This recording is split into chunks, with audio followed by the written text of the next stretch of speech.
find this wild that the boomer shooter genre has been having a full-on resurgence for like the last 5 years. Cultic, Ion Fury, Ultra Kill, there's no shortage of retro-style FPS games trying to scratch that classic Doom itch, but here's the thing, every single one of them is playing it safe. Dark corridors, metal soundtracks, gritty industrial aesthetics, they're all trying to fish in the same pond. And then there's Mouse P.I for Hire shows up, a black and white, rubber-hose animated 1930s detective boomer shooter. Voiced by Troy Baker, built on a studio that nobody has heard of, and somehow it might be one of the best shooters to drop this year, and I'm not kidding. And by the end of this video, you're gonna understand exactly why I feel that way, and also one thing about this game that generally frustrated me. Stick around because that actually might be a bigger deal than you think. What's good everybody, Andre here with Andre the Alpha, and today we're diving into Mouse P.I for Hire, the debut title from Fumi Games. This game dropped on April 16th for $29.99 for PC, PlayStation 4 and 5, Xbox One and Xbox Series, and Nintendo Switch and Nintendo Switch 2. So yes, pretty much everybody can get their hands on this game. Now I do want to be upfront, this video is going to cover everything, the story, the shooting, the art style, the stuff that works and the stuff that doesn't, and whether this game is actually worth your $30. And listen, the critic reception has been strong. It's sitting at a 83 on OpenCritic with 91% of critics recommending it. But scores don't always tell the whole story, so let's get into it. The world and the story. So first, let me just paint the picture of what this game actually is, because if you haven't seen the gameplay footage, your brain probably can't fully connect the dots. Imagine the 1930s America, but it's populated entirely in this anthropomorphic mice and shrews. The city is called Mouseburg because of course is because of cheese, you know, mice love cheese. And it's corrupted, grimy, mob-run city that looks like it's wrapped straight from an old public broadcasting cartoon. Everything is hand-drawn in the black and white. Characters bounce and stretch with the classic rubber hose animation style. Think Cuphead meets Steamboat Willie, but instead of a platformer, it's a first-person shooter. And instead of whimsy, there's a classic warfare, mob bosses, and a lot of murder. You play as Jack Pepper, former war hero, current private investigator, a guy who's clearly seen too much and drinks a little too much and takes cases because he needs the money, and honestly probably because sitting still will probably mean confronting everything that he's done. The legendary Troy Baker plays him and it generally rules. There's this measured weariness to the performance. Jack doesn't sound cool for the sake of sounding cool. He sounds like a man who's tired but keeps going anyway, something I can relate in the workforce. It gives the quieter moments real weight, and this game has some surprisingly quiet moments that actually land. The story follows Jack across 3 major cases that all are connected in a way that slowly unspools over the game's runtime of around 14 to 15 hours. A famous magician has gone missing, shrews are disappearing off the street, an actress named Betty Lynch is nowhere to be found, and Jack starts pulling on these threads as the city rot starts to show itself from the inside out. The writing is generally smart, it plays the noir genre completely straight, female fatales, morally gray characters, monologues over rain slick streets, but it has this wicked sense of humor that fits the cartoon world perfectly. There are cheese puns everywhere and most of them actually made me laugh. The supporting cast is great too. Characters like Wanda Fuller, Tammy Tumbler, and Cornelia Stilton aren't just exposition dumps, they feel like actual residents of Mouseburg with their own histories and grudges. The world feels lived in. The game even hides old newspapers in the levels that expand on the Mouseburg history.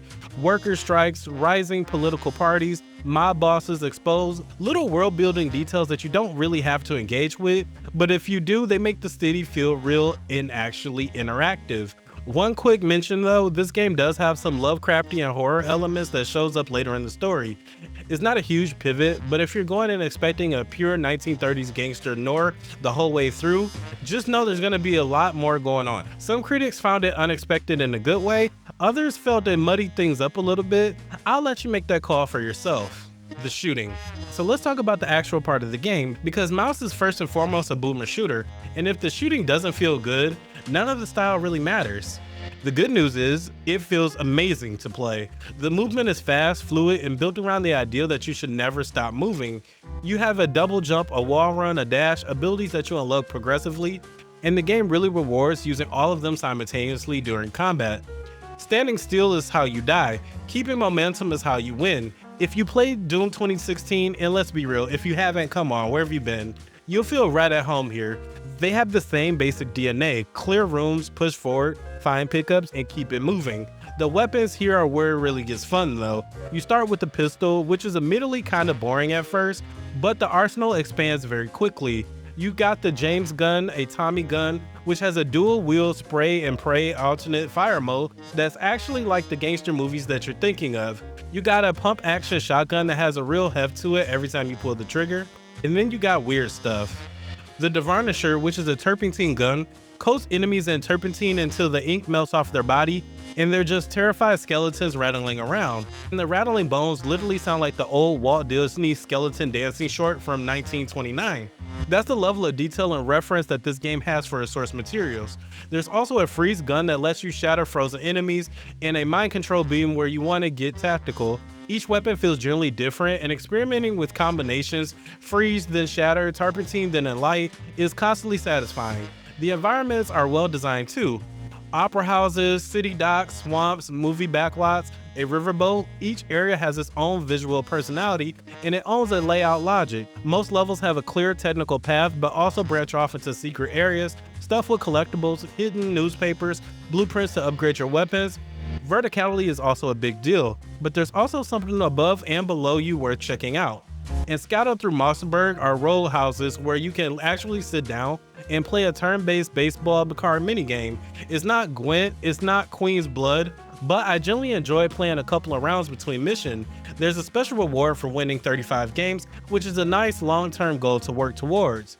The boss fights deserves a special shout out because they're generally innovative. One has you tracking a guy cycling between windows on different floors of a building while managing hits outside of lackeys simultaneously. Another has you chasing an apparition around a graveyard with a flashlight as it splits into copies to disorient you.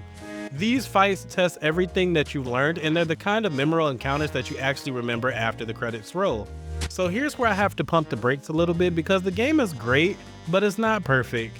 The investigation mechanics, which should be a major pillar of the detective noir game, are actually a window dressing. You walk around, pick up clues, go back to Jack's office, and watch him automatically pin them to the corkboard in the right places.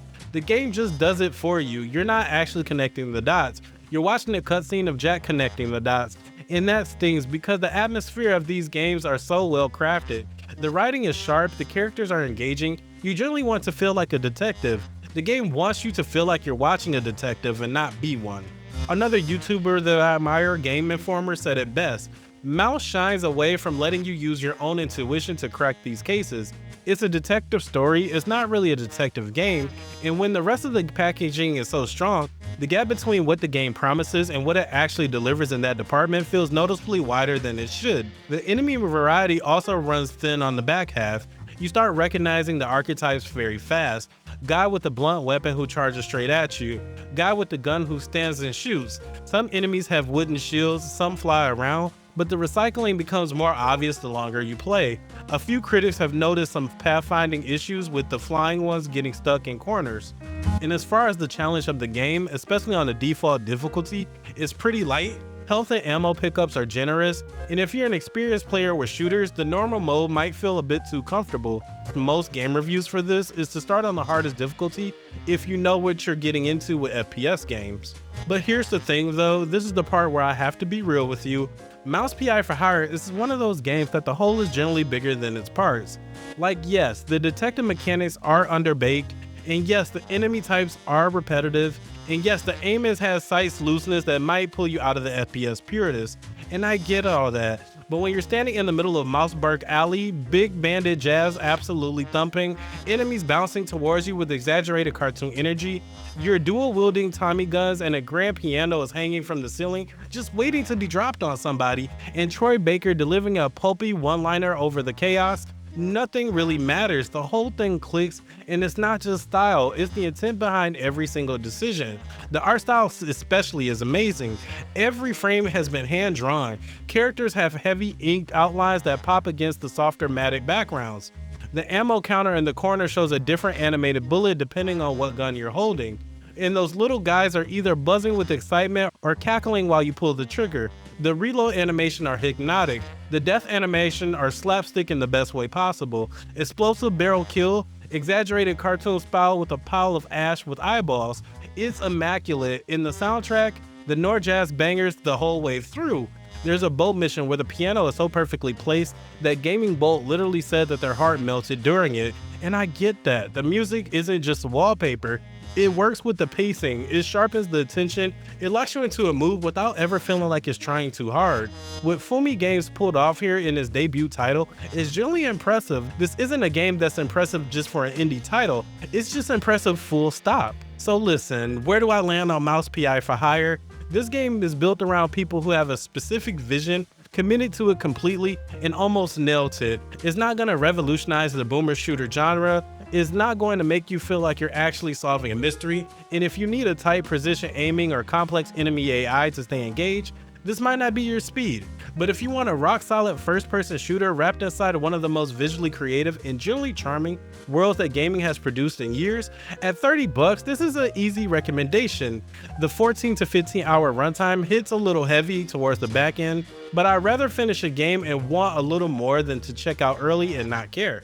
At the time of recording this, at an 83 on OpenCritic, with the 91% critics recommending it, the numbers back up what you might feel when you're playing it. Mouse P.I for hire if you're gonna play it, on the hardest difficulty if you're experienced, at $30 this is very safe. If you enjoyed this video, drop a like, it generally helps the channel more than you think. I love when YouTube just gives me money for yapping about video games. And if you're not subscribed yet, hit that subscribe button. We drop new videos and live content regularly, and come hang out with me over on Twitch at Andre the Alpha, where I play games live and we can chat and hang out. Link is in the description. Until next time, stay safe, stay out of alleys, stay smart, and catch you in the next one. Peace out.